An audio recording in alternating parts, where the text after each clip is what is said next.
Now, in Britain, I've had so much going on, starting with the Savile case, but even before the Savile case with the bigwigs in England. I've read some of the articles here where even British lords came out in mainstream were getting young boys off the street, basically. One of them had a strange thing. He liked to have the young boy poop on top of a glass pane, and the Lord would sit underneath it and watch it. It's a strange thing, but I can't fathom it at all.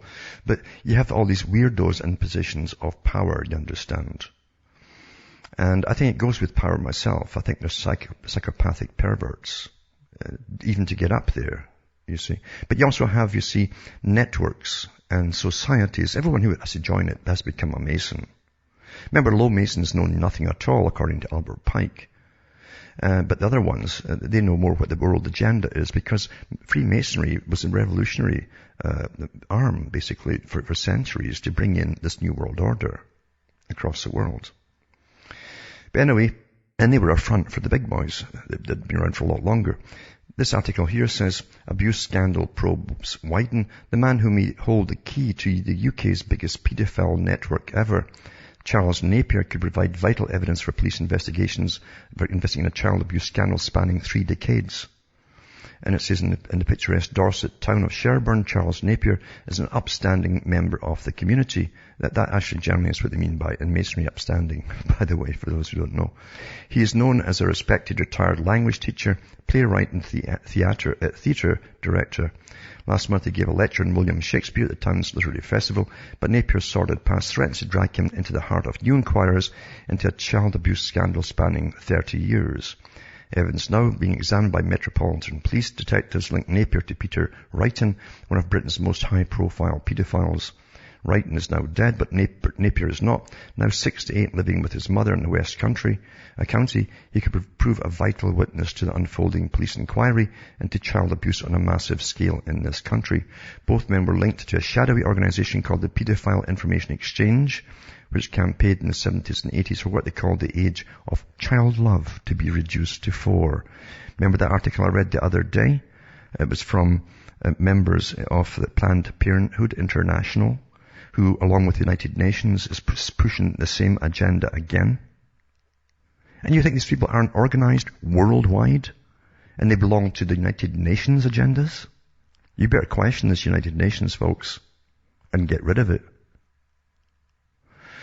Anyway, Wrighton was a founder of PIE, Napier, its one-time treasurer. Wrighton, incredibly, was also one of Britain's leading child protection specialists.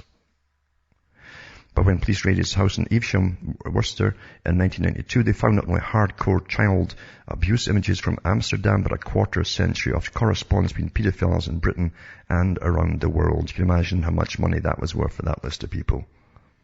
The probe led police to the kitchen of a flat in South London, where they found a letter from Napier, who had a child assault conviction 20 years before, boasting of his life in Cairo as a British Council teacher. He bragged of easy access to young boys and how he could send obscene images back to Britain in diplomatic bags. And I'll go on with this because I'm just so sick of it. People never catch on. They're so contaminated themselves with what they've watched on TV, they can't get out outraged about it. Back with more after this.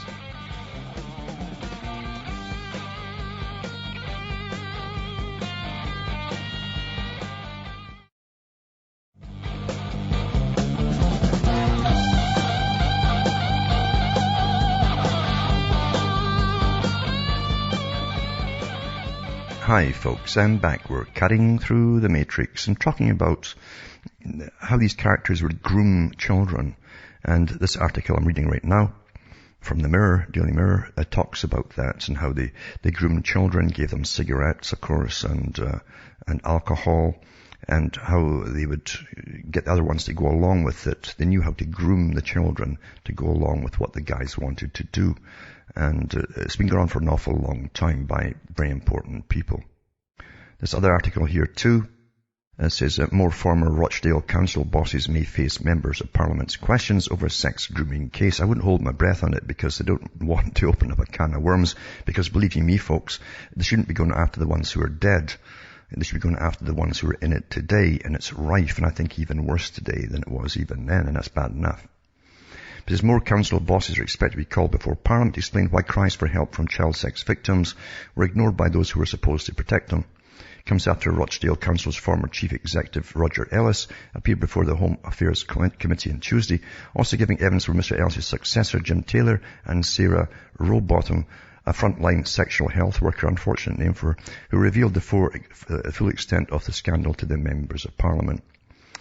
And they said the committee had not yet decided who would be called as witnesses, but when they meet, they're likely to want to explore Mr. Ellis' evidence that neither he nor his senior managers were told social workers were reporting dozens of cases where young girls were being sexually exploited by gangs of older men. And earlier this week, MPs heard that during the time the abuse was reported by social workers, the Council's Director of Children's Services role was held over the years by Terry Pigott. Good name, eh? Steve Titcombe, where did they get these guys from? And Cheryl Eastwood. You can't make this stuff up. They also heard that Steve Garner had been in charge of Children's Social Services team from 2009. And then this one too, the cover-up continues. Lord Peers, this is the British Lords and Peers and the Sirs, demand that the child abuse investigations be dropped. I knew they'd say this, because they have to protect their own tarnished asses, so to speak. It says, as we detailed earlier this week, is from 21st Century Wire. The establishment is desperate to draw a line under any serious independent investigations into organised paedophile rings and child abuse in British establishments because exposure threatens individuals who sit within the very power structure of multiple institutions, including government, the judiciary, the police, childcare, children's charities and the BBC. They want our horror to end with their fixer, Jimmy Savile, and the sacking of BBC's Pope, George Entwistle, and quietly move on. The government moved to spike any further inquiry into the past and present existence of paedophiles in power as part of damage limitation exercise, a coordinated attempt to shut down the national conversation, despite overwhelming evidence that this is an organised, institutionalised disease. The Waterhouse inquiry into the North Wales boys' home sex abuse criminal network was a typical government-run whitewash where the establishment failed to probe into the heart of the problem, where institutional members covered for each other's interests, and where police fumbled evidence. They didn't fumble it, they were given orders, and failed to secure arrests of powerful men. In the end, the bureaucracy won, and justice was sadly lost. Tonight, too, I'll also put up an interview with one of the boys, the guys, he's a man now, but he was one in the boys' home. He tells you about how they give him, they took him to London, met very important people in big apartments, and they were amazed just getting into London from a boys' home, and given booze and cigarettes and all the rest of it, and then they were abused. And anyway, I'll put this up tonight too, and then to go into another one here, just following on with that, it says here that photographs of men abusing boys in the North Wales paedophile scandal were deliberately destroyed by the authorities, it was revealed today. That's the police and the judiciary. Sean Griffiths worked for the Clyd Council in the inquiry office in the 1994 Gillings, and 6 years later on the Waterhouse inquiry, which looked into the systematic abuse of the children's homes. She told ITV News that victim Steve Mesham's photos of alleged abuse were ordered to be destroyed. Ms. Mesham says photos captured lots of men raping boys, including a prominent conservative figure he accuses of abusing him.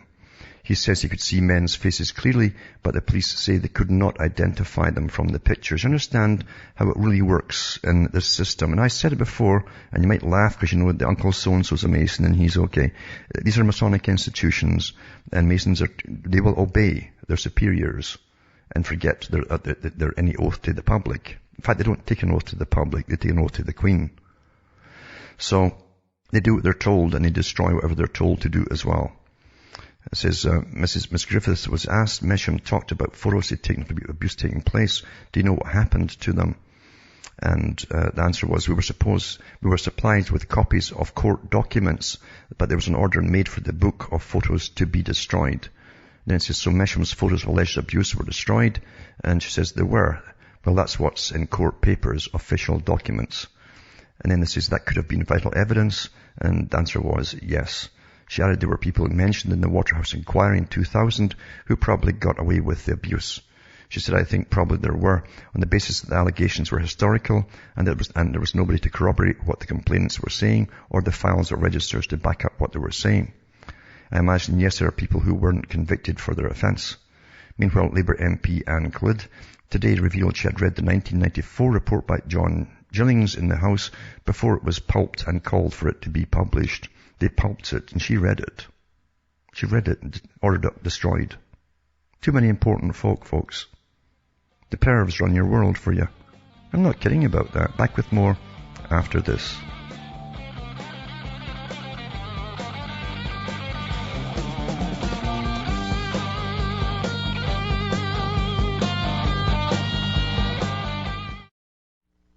You're listening to the Republic Broadcasting Network. Because you can handle the truth.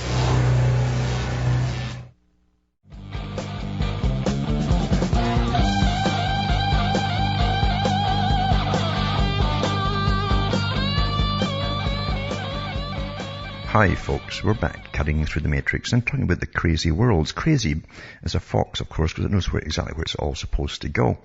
And they've been training your children for years and years to try everything. Never mind all the stuff they make sure that they see on television. It's run by big corporations that bypass parents, basically, at least generation by generation. And until now, they're showing them to how to have orgies and everything else. I mean, this is it. This is a plan, folks, because once you've destroyed and created chaos, destroyed all it was, and then you create chaos, then you can run everything from governmental agencies to handle the chaos and fallout, and then guide the whole world into a new system, you see, of being a good little dopey kind of slave. It's almost here already. But here